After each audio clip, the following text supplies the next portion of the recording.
আমি প্রথমেই জানতাম আজকে আমার আগে সূর্যি মামা উঠবে, কারণ রাত জেগে যে বই দেখেছি, সিনেমা দেখেছি, তাড়াতাড়ি আগে স্নানটা সেরে নিলাম। আর এই 3টে আমি কিডনি বেচে কিনেছি, কিডনি বেচে যখন কিনেছি শো অফ তো করবই। আর এই আমি শুনেছি তিলের তেল দিয়ে নাকি প্রদীপ জ্বালালে অনেক শুভ হয়। আমি নতুন নতুন পুজো করছি, নিয়মকানুন কিছুই জানি না। গপুকেও নিয়ে এসেছি সাথে। আমি আগে ভগবান বলে কিছু আছে মানতাম না, কিছু জিনিস আমার সাথে ঘটার পর হ্যাঁ আমি এখন মানি যে ভগবান আছে। ভূত পেত যতক্ষণ আছে মানি, নিশ্চয়ই ভগবানও থাকবে।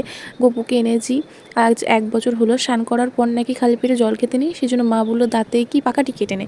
তারপরে তাই করে আমি এবার শসা কাটতে বসে গেলাম। বাবা শসা এনেছে বাজাতে, এত পাকা যে বীজগুলো বার হয়ে আসছিলো, তো বীজগুলো রেখে দিলাম। আমার আবার গাছ লাগানোর প্রচণ্ড শখ আছে, বীজগুলো রোদে দিতে বললো মা, রোদেও দিয়ে দিলাম।